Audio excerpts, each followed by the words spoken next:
Welcome to the Nate and Dorin podcast. We are professional videographers based in Vancouver, Canada, and we are here to talk about relevant topics within the video and media industry. I'm Nate, and I run Nate Dixon Media.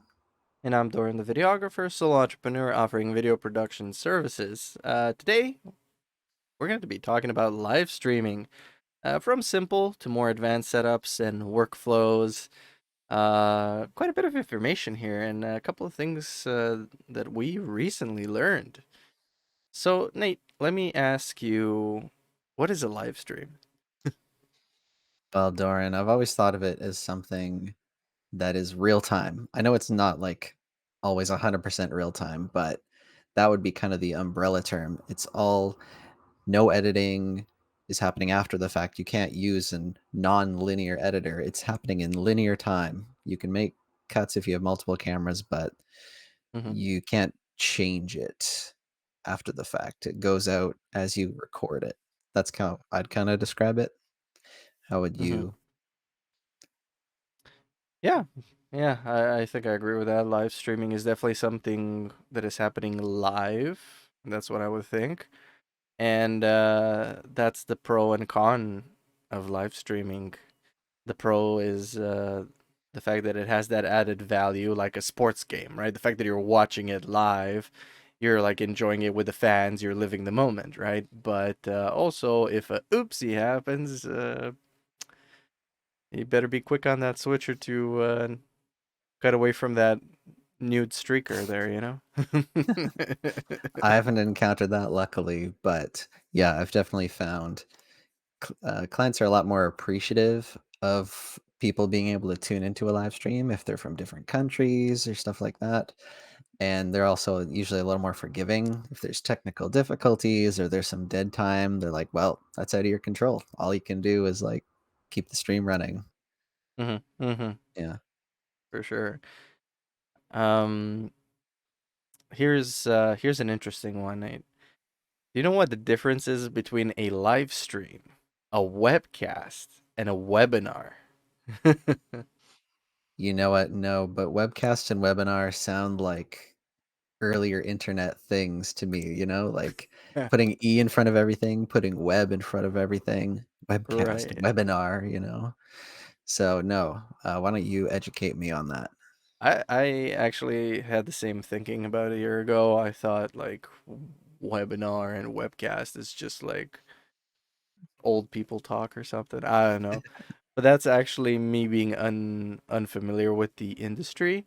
Turns out that a webcast is synonymous with live stream, and a webinar is something more specific. It still has a potentially live streaming component to it.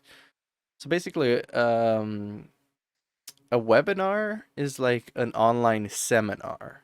And a seminar, if you've ever attended one, or seen a recording of one, basically it's like a gated event. It's for a very specific target audience.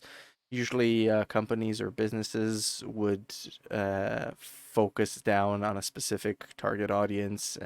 Maybe it's paid to come and interact with whoever's presenting or the panelists.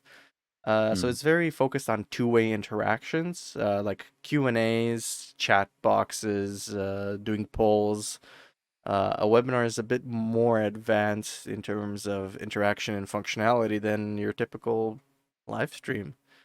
Um, so an example of that might be like uh, companies trying to improve relationships between employees or customers with the business, or trying to show investors a product. You don't want to display it to the public. You want to show a specific group of investors, hey, this is what we're dealing with, right?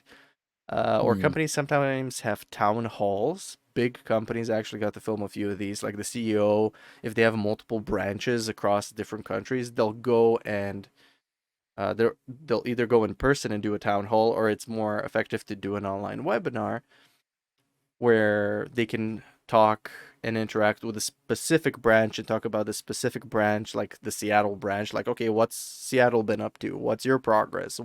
How are Hmm. your projects? What is your infrastructure needs? And the CEO's more personal on a specific branch of his company. So those could be basically internal or external. That's generally what a webinar is. From the research that I've done, and from talking to other videographers that do webinars, I got to do a few, Mm. and that's when I quickly learned, like, okay, webinar is not a ancient thing. It's although the term might be as old as live stream itself, but it is very active and very useful. You Whereas know a what? web, mhm, Well, before you get there, parts of a yeah, webinar kind of sound like a Twitch chat, like subscribing to a Twitch streamer, you know? They're doing polls. If hmm, you sub, you can ask a question with the text to speech. You're mm-hmm, building relationship. It can be free or paid. So yeah, it's almost like Twitch streamers are holding webinars for their customers. You know, if you do yeah, like sub only chat, those are the only people that can mm-hmm. interact with you. Yeah, that's a They're funny very parallel. community focused. That's true. Yeah. I gotta go look at Twitch in their like legal terms. Maybe webinar is somewhere in there. I don't know. Maybe. um, Whereas where I was saying a webcast is more broad for a larger audience, and it's typically a one-way broadcast. So like, it's you broadcasting to the world, and it still has a form of interaction or feedback. So like, you can see how many views your stream has, or how many likes you got, or thumbs up, or whatever they're called, depending on the platform. Um, and it's usually for external events and announcements. So like brand awareness or conferences, BlizzCon live stream, or Apple is making an announcement for the new iPhone, whatever, with 1,500 lenses on it. Uh, Okay.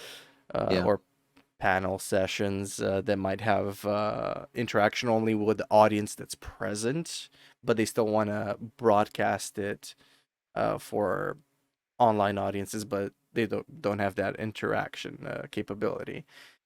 Um, I think a bit easier would be to actually just talk about platforms that offer these services, and that way we might get a better idea. So, like, now that I've told you, kind of live stream and webcasting are kind of the same thing, what webcasting platforms do you know of? Well, the big one that I've used the most would be YouTube. Yep, Yeah. same. Hmm. I remember you remember we did a live episode on, what was it, Facebook and Instagram? Oh yeah, yeah, we did that for just after New Year's. Yeah, it was a while ago. Yep. And was it you streaming to Facebook and I was streaming to Instagram? Yes. Yeah. So those are two platforms you can use. Mm-hmm. I don't know what else is there? Well, Twitch. Twitch, TikTok, I think, has live streaming. Oh, yes, I've come across live streams on TikTok, but I haven't watched any or set up any before. Mm-hmm. Yeah, and pretty much most of social media has some form. Um, and then you get into webinar platforms, and I was looking these up, and Zoom, Google Meets, Microsoft Teams, all these. Mm, Um, I thought they were conference, and they are conference meeting rooms, but their nature is live streaming. Everyone's live, and people can mute their audio or video, and they can raise hands or whatever interaction name you have for, hey, it's my turn to speak. You can present. Um, so that is a very, very efficient webinar platform. A lot of people in the last couple of years with COVID used Zoom to host yeah. webinars and to hold annual general meetings. Um, what do you call those? Financial reports and that kind of stuff. Mm-mm. And then I found, and these are like, they have like a paid tier. They used to be free, now they have a paid tier. And there's a free one called Live Webinar that I got to check out sometime. And there's a paid one called GoToWebinar. So there Hmm. are platforms that are dedicated for the webinar experience. I will point out though that I haven't looked at the the GoToWebinar one, but the Zoom and Google Meets and Microsoft Teams, I think the biggest letdown or a compromise, I guess, is the quality of the video, man.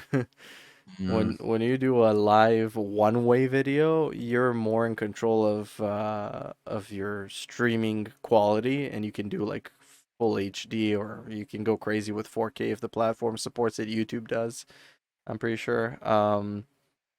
And actually for live stream, they didn't do 4K last I checked, but I haven't checked in a while. Mm. Twitch does though. Okay. Whereas these other ones, because so many people are joining with their videos, it's not the Yeah, a best lot of looking computers thing. and devices can't handle it, and they're trying to prioritize updating everybody's video instead of just focusing on one or whatever, you know? Yeah, and people are more relaxed than just using their little webcam that's ancient or whatever, and that plus the crushed resolution just makes for a lovely pixelated mess. But it's okay Hmm. because the point of that is not the one way stream to impress a large audience. Instead, it's focused more on the interaction. So Hmm. again, think of Zoom meetings for school or whatever for AGMs. Hmm. And Zoom is constantly adding more features like a whiteboard, a shared whiteboard, and like you said, raising your hand. And I'm sure they're just going to keep adding more ways to interact. And of Mm-hmm. course, there's breakout rooms. So if you had wanted to separate people into different, um, yeah, I guess if you were running a conference, they would be like talks by different people, Mm-hmm. or what would you call it? You know what I'm talking about? Yeah, yeah, yeah. It's like a networking opportunity thing. So like, if you have like 100 people, you would break them out into groups of five so that they get to chat with each other, brainstorm some questions to bring to the panelists, for Yeah, example. Yeah. or do like separate workshops. So if you want Mm-hmm. to sign up for a workshop with this one person, you could just get put in their room and then come back to the main conference room. Mm-hmm. Yeah. Yeah. Yeah, webinars. Mm-hmm. Um. So I kind of touched a little bit on some webinar gear, so like webcams and whatever. But basically, essentially, you do need a computer or a device capable of joining these platforms.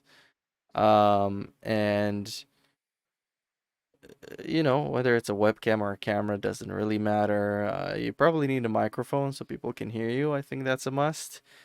And I doubt too many webinars are just audio unless it's some kind of guru or mentor. Most likely, people will have slides or some kind of presentation. So that's kind Mm. of the basics of a webinar. Mhm. And obviously, attendees can join either by computer or by phone. If the again the if the hosting platform supports it, so Zoom you can do off your phone. Yep.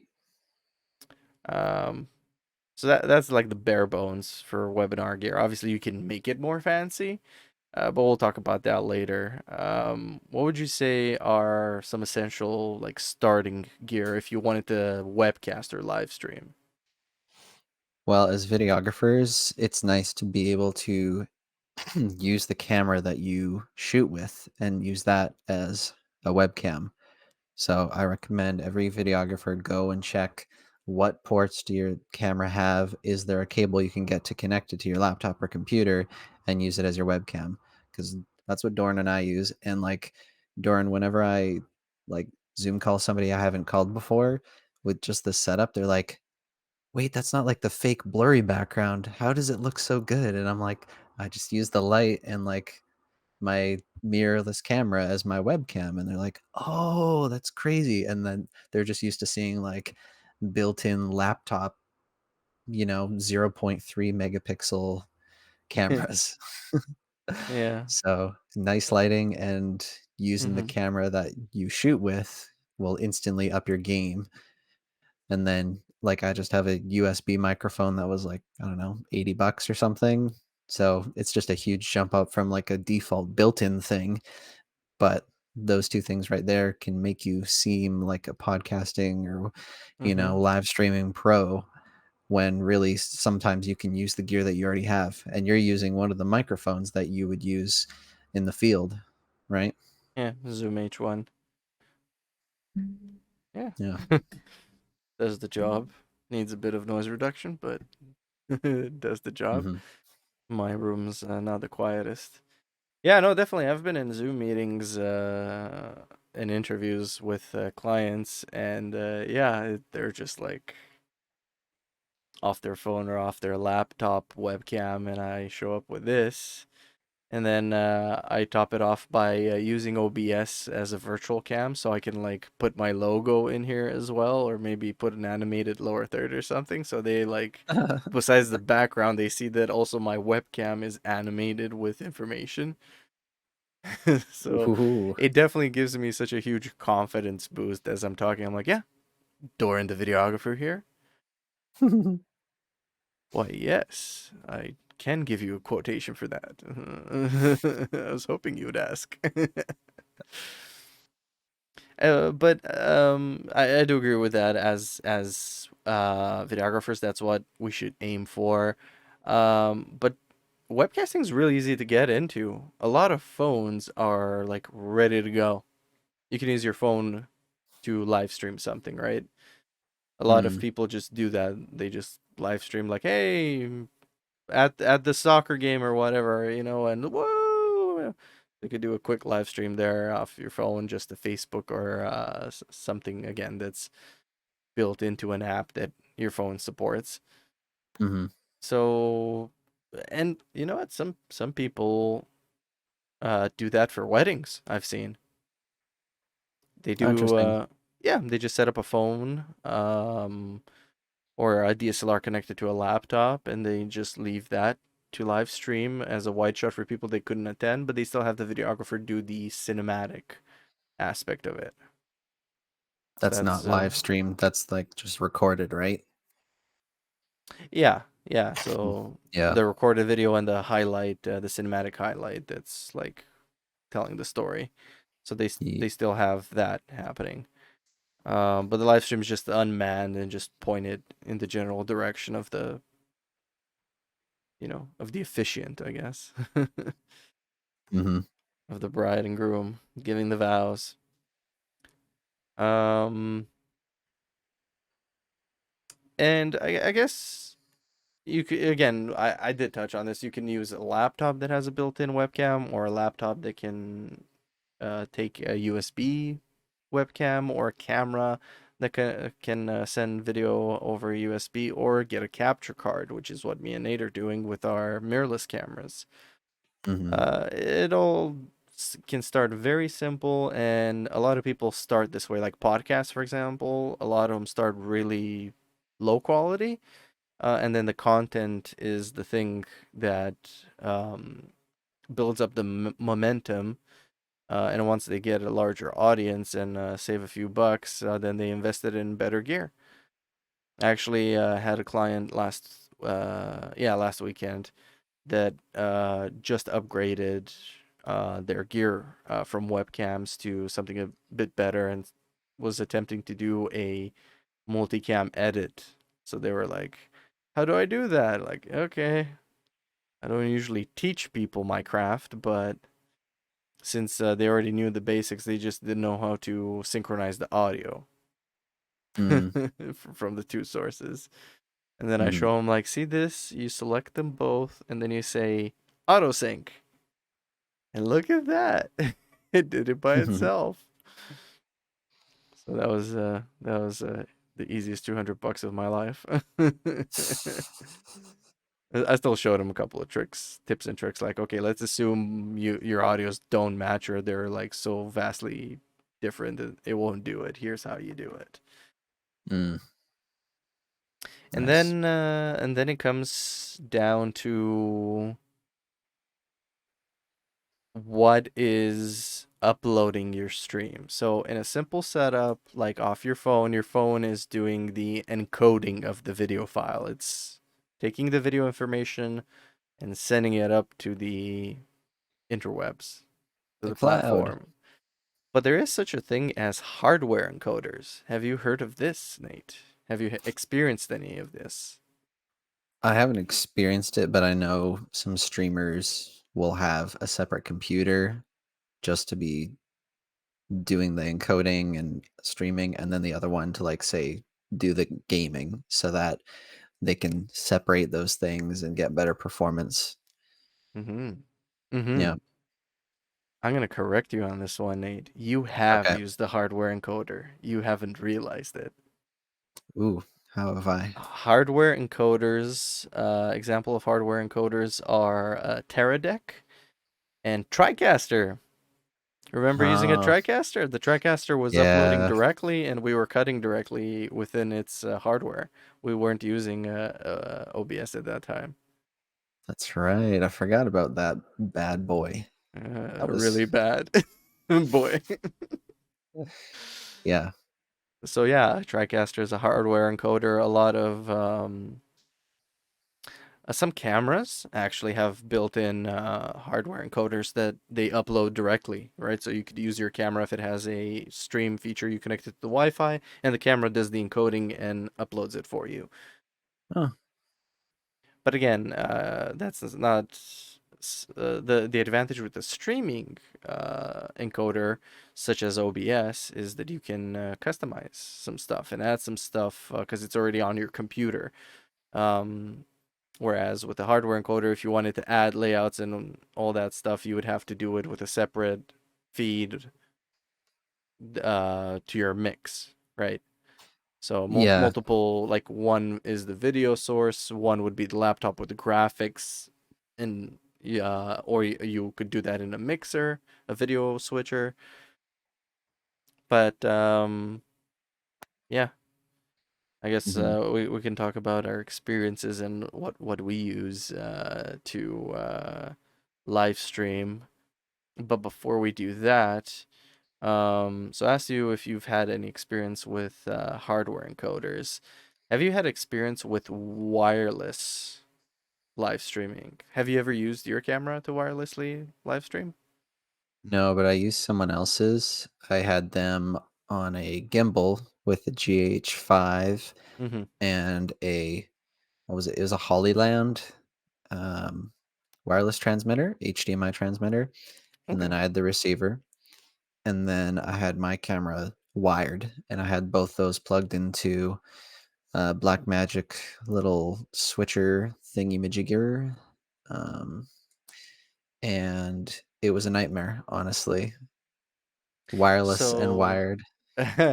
so you were like, yeah, technically your camera was live streaming, but it was going to your um, mixer, right?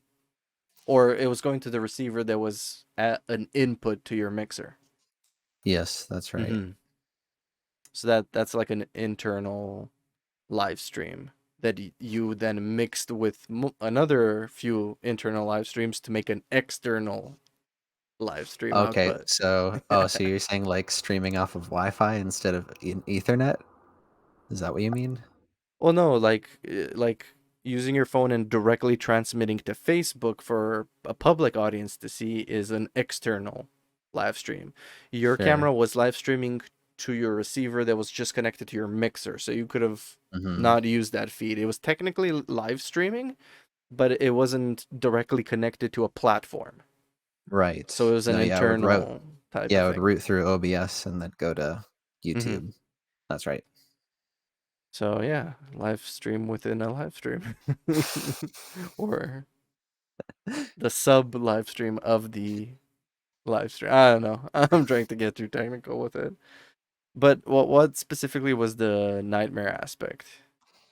Well, for one, anytime that it wasn't oriented properly, it was, like, maybe 60 or 70 feet away, so Ooh, line of it sight. had a it had line of sight sometimes, but sometimes it was, like, blocked by a piano or stuff when, like, the gimbal was going in different parts of the stage, and the image would just, like, smear and drop frames, and I was just like, "Ugh, this is not great."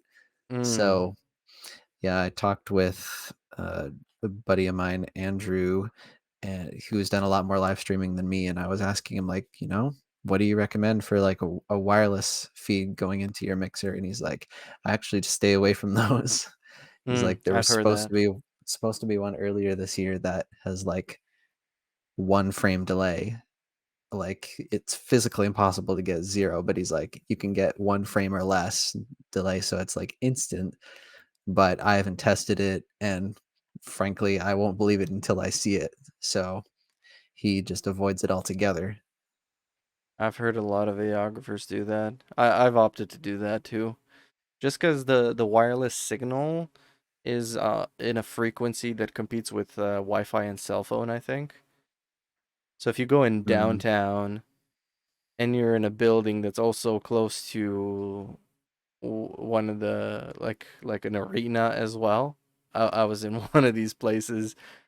Yeah, I didn't even have cell phone. My cell phone barely worked. mhm. The the data was just used up. The frequency was just jammed. That's what I'm looking for. The traffic was Yeah, jammed. yeah. um, yeah, depends on location. You could use it. Actually, wasn't there? I can't remember who DJI was showing off a drone that has live streaming, and like they were at a concert and the drone was like transmitting live to Oh, yeah, I've their. been to a concert where it was doing that. Yeah, yeah. So like yeah, some cool applications for live streaming get a live stream from that impossible angle, right? Don't want Mhm, to lug around a big jib crane? Drone. mhm. Liability though, flying it over a huge crowd, but DJI can they make the rules so they can get away with it. Uh, yeah. My church uses a wireless HDMI transmitter. They've started using one for 6 months now. Yeah, they haven't had Mm, an issue. They're in a pretty chill area, nowhere near downtown or skyscrapers, so mm, works for them. I think theirs is like 50 feet away and nice. like going up to a balcony, but like which means like line of sight because it's a diagonal going down. There's no way to block that. Mm, mhm. So in a church setting or in a very controlled environment is what I'm saying. It works. Mm, mhm. Outdoor weddings, kind of a gamble in my books.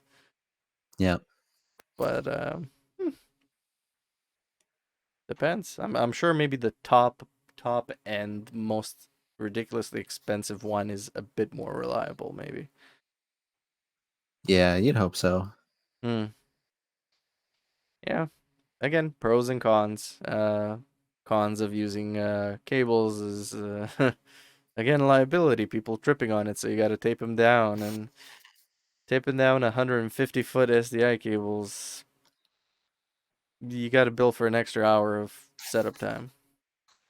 You just bring a tape jockey, and that's his whole job is just tape everything down and then take it all back off. Yeah, bring knee pads too, cause it's gonna hurt.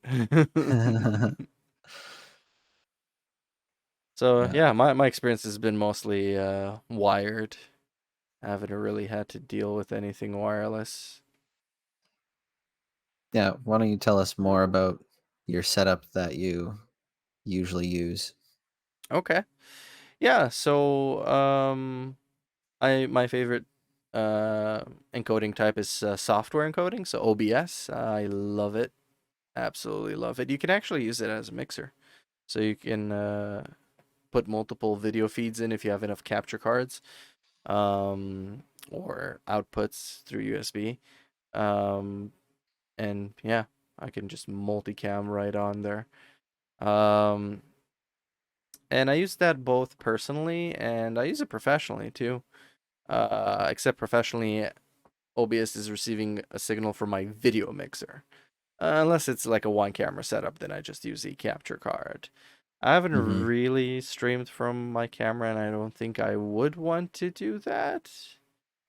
Um, because I just feel like I wouldn't have much control over stuff. Yeah.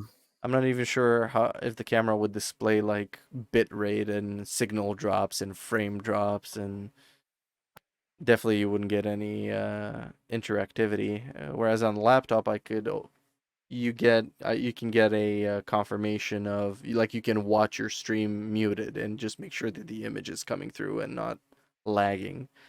Mm-hmm. So I'm pretty comfortable with that, and I think I'll stick with that for now. But yeah, basically for at home, I just use the webcam or the camera if I feel fancy, and make layouts in OBS. And I've mostly streamed to YouTube, a couple times to Facebook, a couple times to Twitch. And actually, here's a nifty little trick. One one advanced thing is streaming to multiple platforms. You kind of mentioned that we did that. But we did that from two separate machines individually. I streamed to Facebook, our episode. You streamed to Instagram.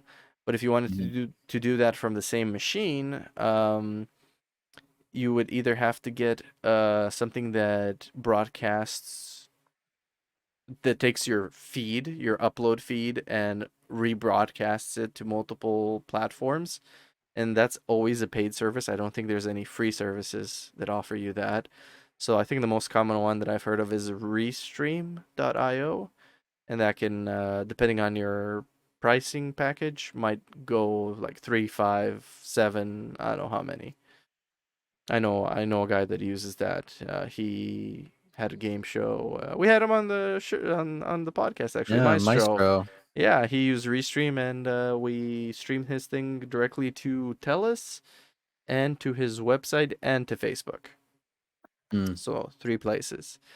But my trick is with OBS, you can launch 2 instances of it.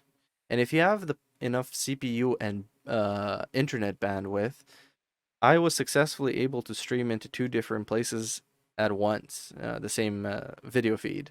So I streamed to Twitch and YouTube at the same time using 2 separate OBS instances. And depending on your resolution and bitrate, just anticipate that doubling. But since I have 100 megabits upload, it was not an issue. Just the Mm-hmm. HD stream, because my HD upload is 7.5 megabits, so it just got up to 15. I can probably Yeah. do like 5 more of those. And was that like kind of daisy chaining them? So one OBS was feeding from the other one? Yes. So the main OBS was also enabled as a virtual cam. So the other OBS was capturing just what this one was, just so I didn't have to recreate the entire Mm-hmm. layout or accidentally hit something and figure out like which one did I mess it up on, which one is the layout messed up on. Like, no, this one is taking the signal from this guy, so I'm just gonna minimize that other one, or collapse it to the left, just so I can see that it's on and it's not dropping frames. Mhm. Cool. Yeah. What about you, Nate? Have you done any live streaming personally? Only a tiny bit. Like that live episode we did. Mm-hmm. I fooled around a little bit with live streaming on Twitch. Mm-hmm. Um, but yeah, Wait, what were you using? OBS? I used OBS, and also Twitch has its own software, like Twitch Studio, I think it's called. So I Mm. tested that out too. Is that Yeah. free? Yep. It's free. Hey, nice. Yeah. Kudos to OBS and Twitch for providing free options for us. Mm-hmm. Um, but yeah, in professionally, I've used OBS for like everything because, like you say, the customizability is really nice. Like, for example, for a celebration of life memorial service thing I did earlier this year, I made up a nice title slide and ending slide so that I could. I mean, you could do that with a switcher as well, but Mm-hmm. it was nice in OBS to also have like some soft piano background music playing so that when somebody clicks on it and it's not a live video feed, they're like, oh, I'm in the right place. I can see the title card of the person and then some soft music so that you know that there's an audio coming through. Yeah. And then, So it's not and frozen because they yeah, see a still image. Yeah. yeah. So it's OBS is so much flexibility. It's amazing. Mm-hmm.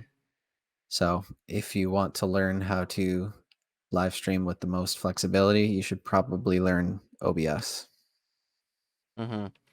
And OBS, if you didn't know, can stream online, but can also do a local recording at the same time. Again, CPU allowing. Yep. But I've never had an issue. Like even right now, I'm recording and it's at 6.8% CPU, and I've got like layout with what do you call it? Transparency and photos and video. So I'm surprised my CPU is doing so well.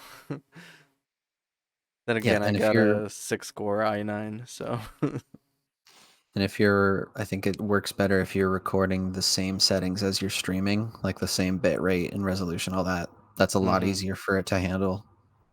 Yes, yeah, because they can just use the one encoding process. Yeah, for sure. So, yeah, lots of uh, lots of interesting concepts with live streaming. You can make it as simple or as advanced as your tools allow you to. Um, and obviously, the most important thing, if we didn't underline this yet, is your internet connection.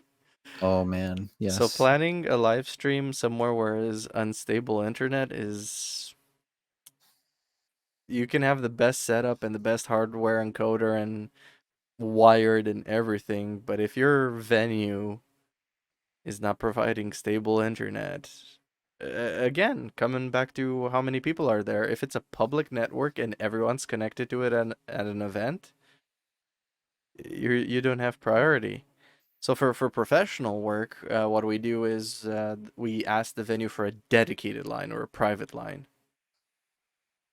So, for example, when we were doing dance competitions and the parents were in the audience, they were all connecting to the public network, but we asked the theater, "Hey, give us the dedicated line that only your like staff use." So that way we got more of a dedicated line with less traffic on it. And obviously a wired Ethernet connection is going to be more stable and better than a wireless connection. Even if it's a dead like a locked off network that nobody's connected to, you're still more susceptible to interference and yeah, it's just not going to be the same speed. 100% of the time, for sure. Um, I will point out this real quick. Some connections, even dedicated connections, some venues might have restrictions on where you can stream, so make sure to double check that. Because that one of the dance competitions was a big auditorium that was hosted by a school, and the school didn't let you stream onto YouTube or Facebook. So Mm, hmm. that was quite a wrench in that project. So how did you get around that? We didn't stream. Oh, I think eventually the client just used their laptop and webcam and just streamed off of their data off their phone oh, okay. in like 720p or like 480p or something, like the lowest resolution possible, just to show something to the parents that couldn't make it to the auditorium. But Yeah. yeah, it's one cool thing I learned from a veteran videographer when it came to live streaming is they showed me something called Speedify. Speedify is a software that muxes together internet signals. So if you Hmm. have your hard line wired, but maybe the speed is not fiber optic, okay, maybe the speed's, you know, like if you need 15 megabits upload and they say they give you 20, you might have dropouts. So what this software does is you can get a USB dongle, like a wireless dongle, that'll make a second network on your computer, and you can connect the public Wi-Fi or their Wi-Fi or your phone. You can make a Wi-Fi hotspot with your phone and connect it through this wireless dongle. And have you seen computers with two networks? You just select which network you want to be connected to. So you select the Yeah. wired one, but then in the Speedify app, you tell it, hey, this is the second network. If this first network drops out, take the signal from the second one. And it muxes them, it like mixes them together. Or you can even assign bit rates. Like, hey, take only 7 megabits from the main one and take 2 megabits from this wireless one. Wow. And it can seamlessly mix those together. That's amazing. Yeah, yeah. Because that way, if one has a hiccup or a dropout, the other one can quickly, like, you know, Yeah. complement it. And that way you don't use up all your data off your mobile data plan or your hotspot, wireless hotspot. Can you combine more than two? I think so. I wouldn't see why not.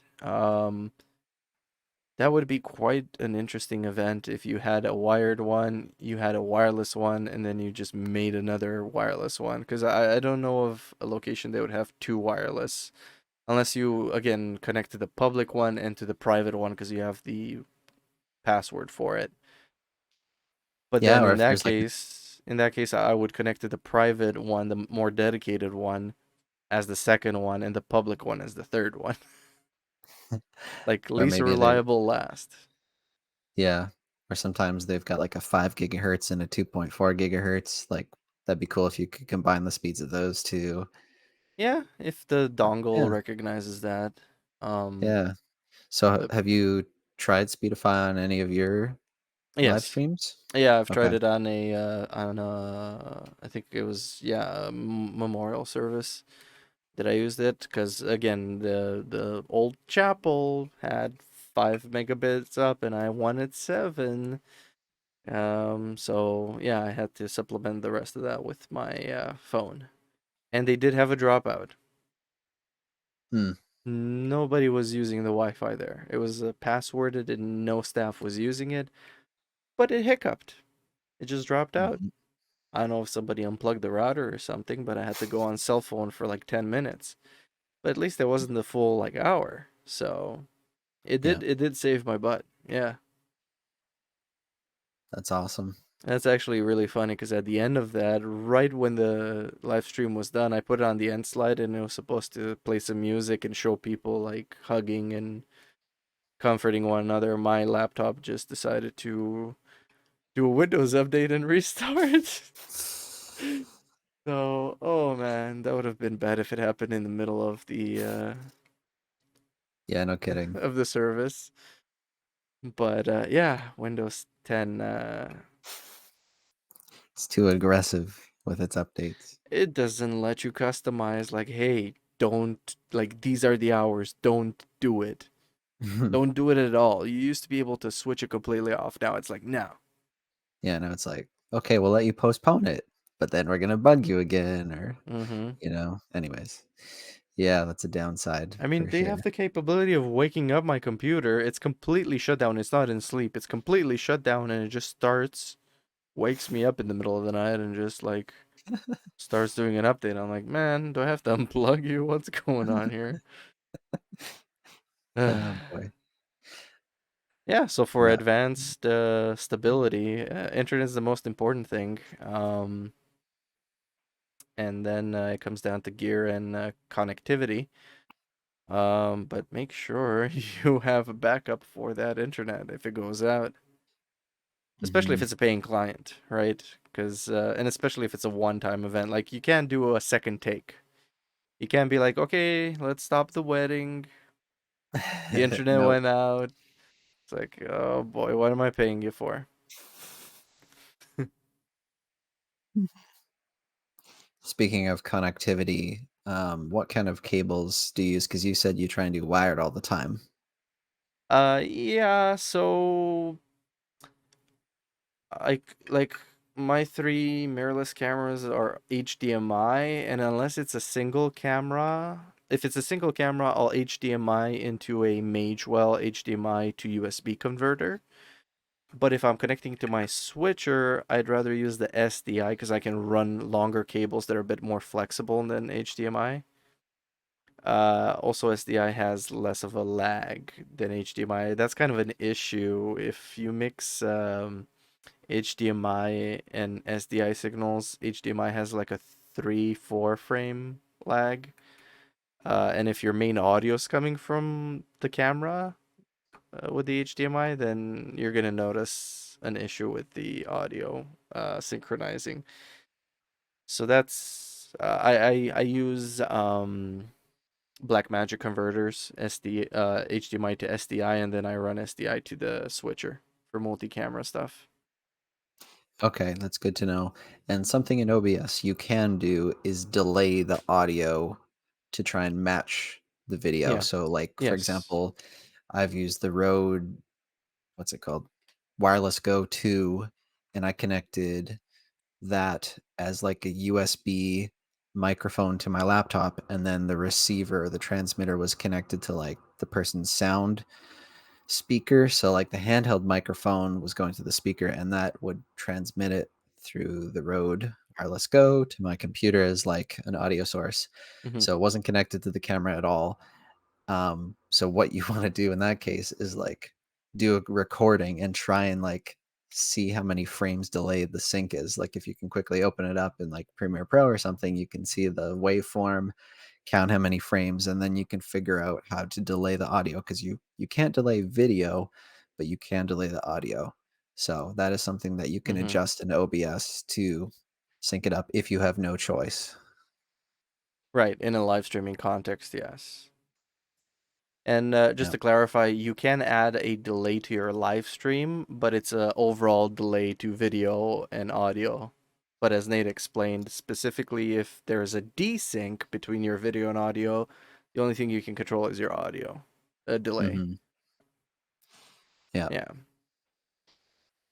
So that is something you can kind of tweak, but yeah, Mm. like Doran says, you don't want to be mixing wireless and wired or SDI and HDMI. It just turns into a giant headache. I mean, yeah, Uh, more stuff to sort out. You could do it in a pinch, right? yeah, But but but in a live environment, you want to try and minimize as many. Well, I would argue converters too, like the HDMI to SDI converter. That's like one more point of failure potentially. So yes. if you need to run that long length, it's a necessary evil.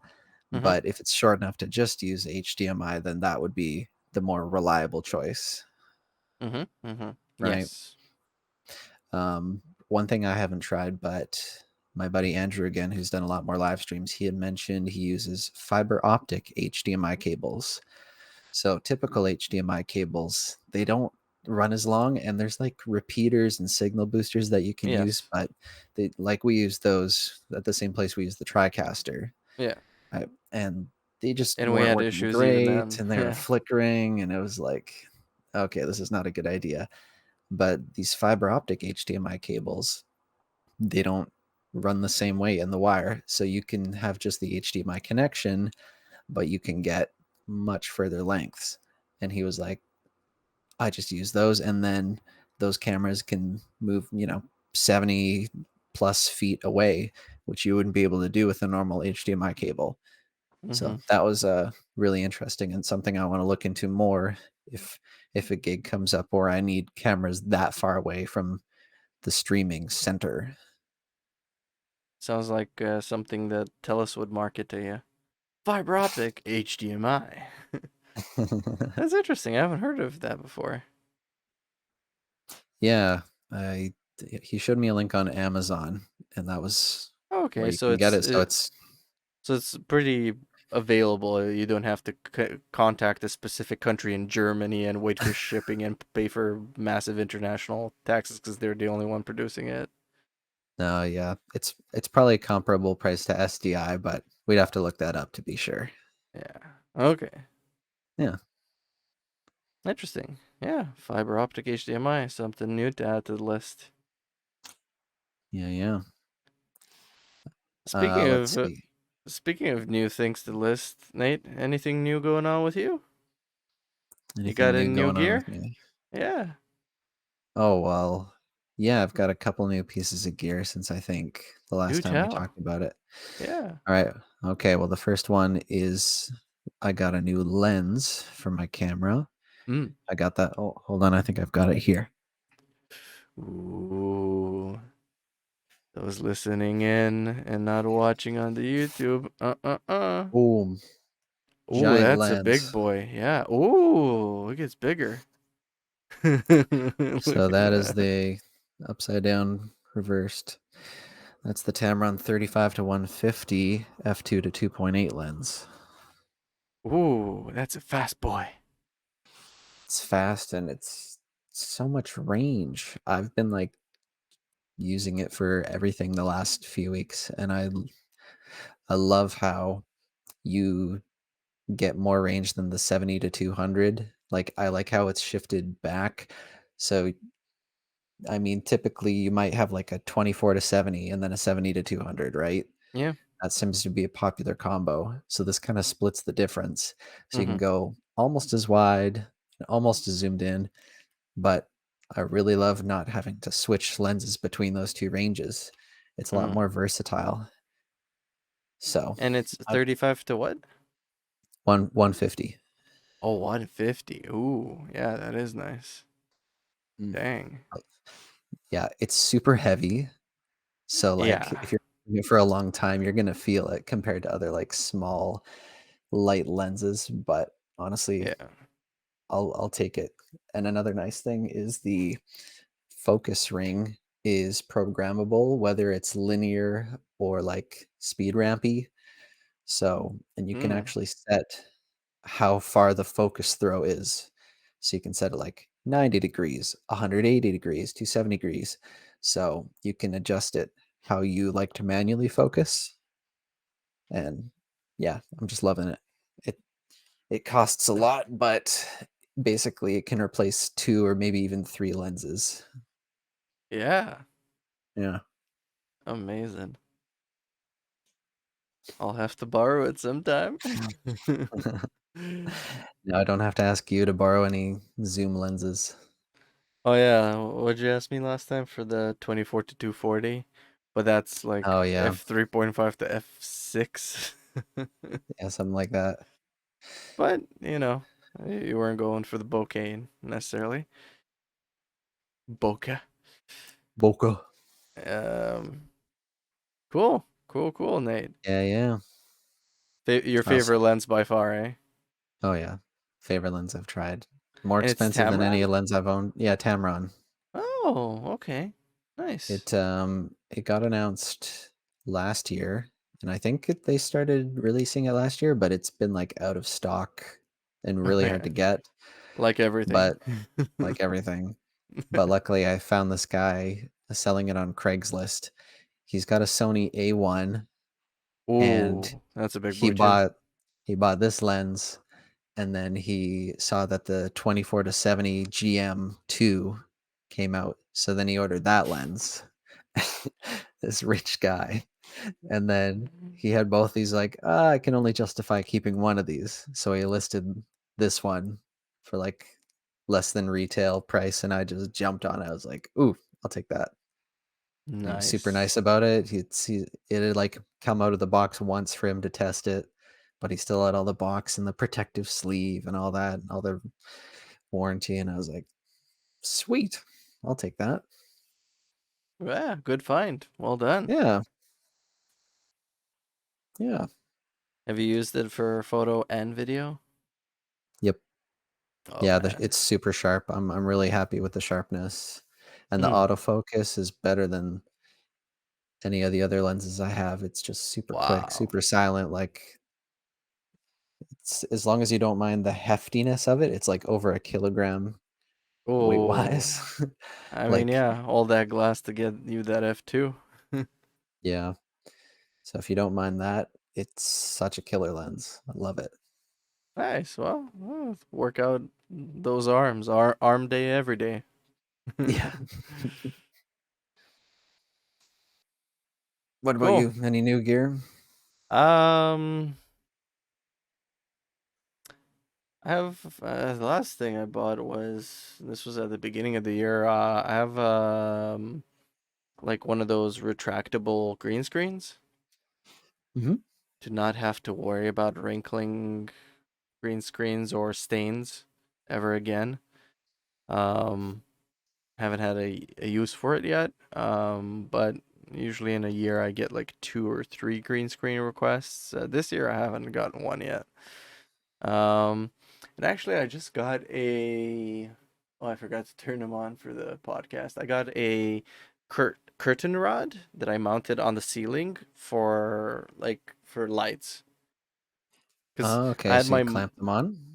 Yeah, because I had one light kind of like on the blinds here, and the other one was like stuffed into in between the foam here. But the problem was it was right up against the wall, so it wasn't bouncing enough light. But I'm still experimenting with these. Because I want to have 2 side lights that give me a bit of a shoulder Mm. rim light, and then on the backdrop. But then I wanted a third light only on the backdrop, on the background, and not on me, but I don't have enough space behind me to do that. So I'm like, I just need to put it up there, but that has to be on battery because it's awkward having cables going up. Is this even in the shot? Okay, no, this cable that's hanging next to me is not even in the shot. Good. So yeah, just little things. Nice. And I guess the Bits and last bobs. lens I got was at the end of last year was that 24 to 240 just for just yeah, if I'm really trying to keep it light, low profile, one camera and just cover that range, you know. Hmm. Well, with that lens, probably if the Tamron was in stock, if it would have been in stock back then, if it was already out, maybe I would have gone with that, but yeah, I just needed that extra range. Hmm.